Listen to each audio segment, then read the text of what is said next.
දැන් මම මේ ඔයාට අද කියලා දෙන්න යන්නේ ඕනෑම ෆිසික්ස් ගානක් හදන්න පුළුවන් ලේසිම මෙතඩ් එකක් ගැන. හරිද? ඒකට කියන්නේ ගෙස් මෙතඩ් එක කියලා. හරිද? ඒකට කියන්නේ ගෙස් මෙතඩ් එක කියලා. ඔය ගෙස් මෙතඩ් එක ළමයි දැන් ඔයාලගේ මේ O level කරන නංගිල මල්ලිලා ඉන්නවනම් අනිවාර්යෙන් මේ ගෙස් මෙතඩ් එක නංගිල මල්ලිලා කියලා දෙන්න. මොකද හේතුව මේ ගෙස් මෙතඩ් එක O level කරන නංගිල මල්ලිලාට නම් 100% ගැලපෙනවා. ඉතින් අනිවාර්යෙන් ඔයා ඒක කියලා දෙන්න. හැබැයි මේ ඒ ලෙවල මගේ පන්ති යන ළමයින්ට නම් මේ ගෙස් මෙතඩ් එක හෙනව ලොකු වැදගත්කමක් වෙන්නේ නැහැ. කියන්නේ මේ ගෙස් මෙතඩ් එක මගේ පන්ති ආවොත් 140 වගේ තමයි වැදගත්කමක් තියෙන්නේ. ඒක ඇයි කියලා මම ඉස්සරහට කියන්නම්. හරිද? මේ ගෙස් මෙතඩ් එකේ හරි ලස්සන කාරණාවක් තියෙන්නේ.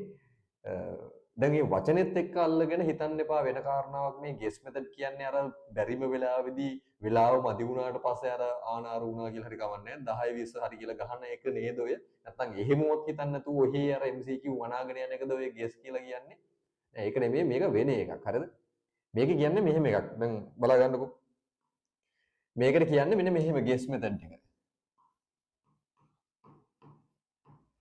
මේ ගෙස් මෙතඩ් එකේ මේ එක එක අකුරට තියෙනවා ළමයි විශේෂ කරුණු කීපයක් හරිද ඕකේ G කියලා කියන්නේ G කියලා කියන්නේ ඔයා හොඳට ගාන කියවලා බලන්න ඕනේ ගානේ දීලා තියෙන දත්ත ටික මොනවද කියලා. හරිද? දී ඇති දත්ත ටික.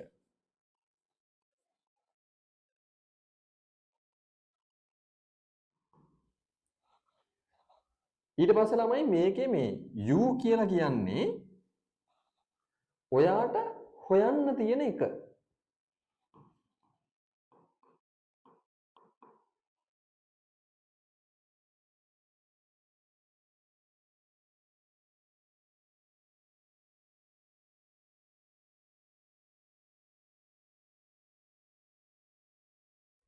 මේක මේ U කියලා කියන්නේ ඔයාට හොයන්න තියෙන එක නැත්නම් ඔයා දන්නේ නැති එක.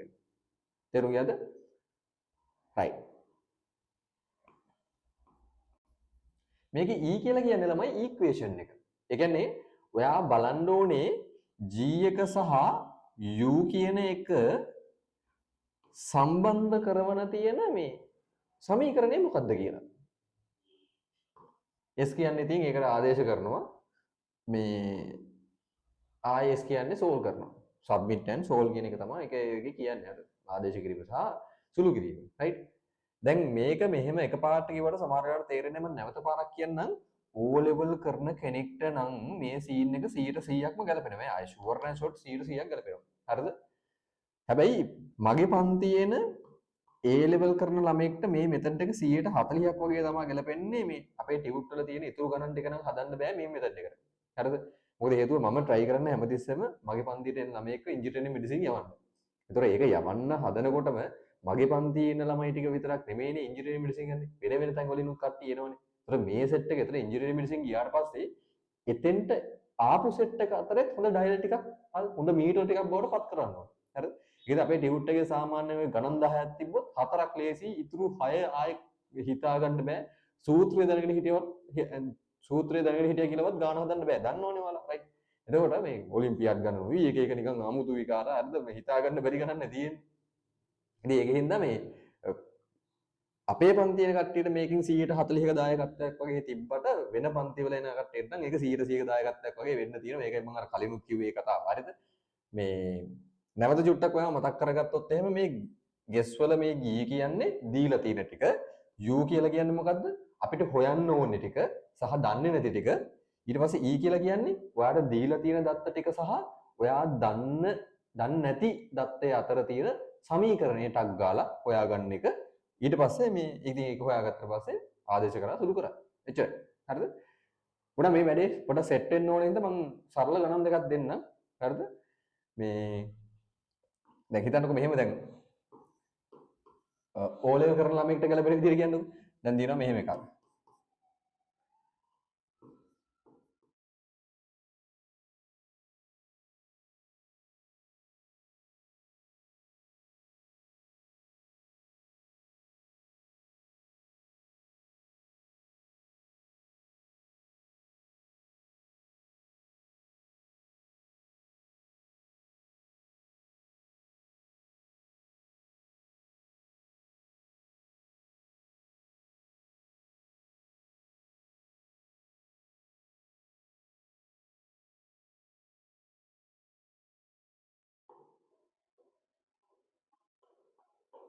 right නේ නිකන් මේ O level ළමයින්ට ගැලපෙන විදිය එහෙන සරල ගානක් දුන්නේ ඈ හරිද O level ළමයින්ට මේ වය ගණන් එන්නේ ළමයි එහෙන ලොකු ගේස් එන්නේ නෑනේ හරිද මේ මොකක්ද තියෙන්නේ වස්තුවක් මත බාහිර අසුමුදුළු බලයක් තියෙනවා නිව්ටන් 80ක හරිද දැන් අපි දත්ත ලියාගමු අපි දී ඇති දත්තේ තමා දන්නේ නැති sorry මේ දන්න එක තමා මේ බාහිර අසමතුලිත බලය එහි ස්කන්ධය කිලෝ 4යි ස්කන්ධය කිලෝ 4යි හරිද ස්කන්ධය කිලෝ 4යි ස්කන්ධය කිලෝ 4යි ඒ කියන්නේ ඔයා මේ තියෙනවා දන්න ටික හරිද ඔයා දන්න ටික හරිද ඒ කියන්නේ දීලා තියෙන ටික ඊට පස්සේ මේ බලන්න ඕනේ මේ හොයන්න තියෙන්නේ කවුද නැත්තම් ඔයා දන්නේ නැත්තම් මොකද්ද හොයන්න තියෙන්නේ තොරණේ ඉතින් ඔයාලට මේ ඔය පොඩි සමීකරණ හුරුවක් තිබ්බනම් ඇති මෙන්න මේ දීලා තියෙන දත්ත ටික සහ හොයන්න ඕනේ දත්තයත් අතර තියෙන සම්බන්ධය මොකක්ද කියලා ඍජු සම්බන්ධයක් කොහේ හරි ඇති හරිද ඉතින් ඒක තමයි මේ කෙලින්ම ටක් ගාලා f සමානයි m දැම්ම උත්තරේ ගත්තා හරිද මෙතෙන්ට 80යි 80 සමානයි 4 වතාවක් a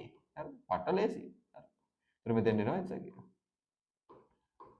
කියලා හරි ඕක තමයි ඉතින් මේ ගෙස් මෙතඩ් එක හරිද එන සරලයි O level ළමයින්ට නම් ගැලපෙනවා ආය 100ට 100ක් ඒ කියන්නේ ෆිසික්ස් වල ඉන්න මාර වැඩෙක් වගේ වුණ හැකි මේ ටික හරියට ඔලුවට ගියා නම් හරිද මේ හැබැයි මගේ A level පන්තියේ ඉන්න ළමයෙක්ට නම් ඕක හරියන්නේ නැහැ හරිද ගණන් 6ක් විතර තියෙනවා ඔළුව නිකන් සම්පූර්ණයෙන්ම නිකන් අමුතු විදිහේ වෙලා යන දේවල් ටිකක් දන්නවනේ මේ දැන් මේකටත් නිකන් ගැලපෙන විදිහට නිකන් අර ඕන්නම් ගානක් දෙන්නම් මේ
හරිද ඔන්න මේ දැන් A level කරන ළමයට තියෙන සරල ගානක් මේක හරිද මේ ඒකටත් ගෙස් මෙතඩ් එක දාන්න පුළුවන් හරිද මම නැවත කියනවා මගේ පන්තියේ ළමයි හැමෝටම මෙහෙම ඒවා දෙන්නේ නැහැ ඔයාලා දන්නවා හැබැයි මේක හරිද ගණන් 4ක් 5ක් ඔය ගෙස් මෙතඩ් එකෙන් හදාගන්න පුළුවන් වුණාට A level ළමයෙක්ට මේ මගේ ටියුට් එකේ ඒවා එහෙම හදන්න බෑ හරිද මම ඔළුව හැදිල්ලක් කරන්නේ චුට්ටක් අහගෙන ඉන්න වැඩේ හරි මේ කතන්දරේ මෙහෙමයි බලන්නකො වස්තුවක ආරම්භක ප්‍රවේගය තියෙනවා ඉතින් ආරම්භක ප්‍රවේගය මාක් කරන්න අපි u වලින් ආරම්භක ප්‍රවේගය 20යි ගානේ අවසාන ප්‍රවේගය කියනවා 100යි කියලා මේ දන්න දේවල් මම ලියන්නේ ගානේ ත්වරණේ කියනවා ඊට පස්සේ 10යි කියලා ඕක තමයි දන්න දේවල් ටික. ඒ කියන්නේ නැත්නම් දීලා තියෙන ටික.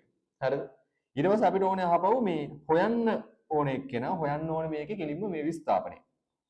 ඉතින් ඔයාලා දැන් පොඩි දෙයක් තේරෙන්න ඕනේ මෙන්න මේ දීලා තියෙන ටික සහ නොදන්න එක්කෙනා අතර තියෙන සම්බන්ධය මොකක්ද කියලා.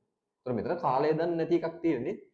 කාලය දන්නේ නැහැ. කාලය නැති සූත්‍රයක් එක තමයි වැඩේ යන්න තියෙන්නේ. මේක හරි සරලයි. හරිද? මේකට මම කියනවා සාමාන්‍යයෙන් අර මේ පහෙන් තුනේ සංකල්පය කියලා කියනවා මේවා කියන්නේ මේ වැඩේ මේකේ ගණන් හදනකොට මම ඉස්සරහට තව එකක් කියලා දෙන්නම් ඈ පහෙන් තුනේ සංකල්පය වෙනම කියලා දෙන්නම් හරිද මේ ඉතින් මේකේ මේ කතන්දරයේ විදිහට ගැළපෙන සමීකරණය තමයි මේක තමයි මේ v වර්ගය සමානයි u වර්ගය දන 2as අර ගෙස් මෙතඩ් එකේදී වෙන්න ඕනේ ළමයි පුළුවන් තරම් අපි සමීකරණය හොඳට හුරු වෙලා තියෙන එක.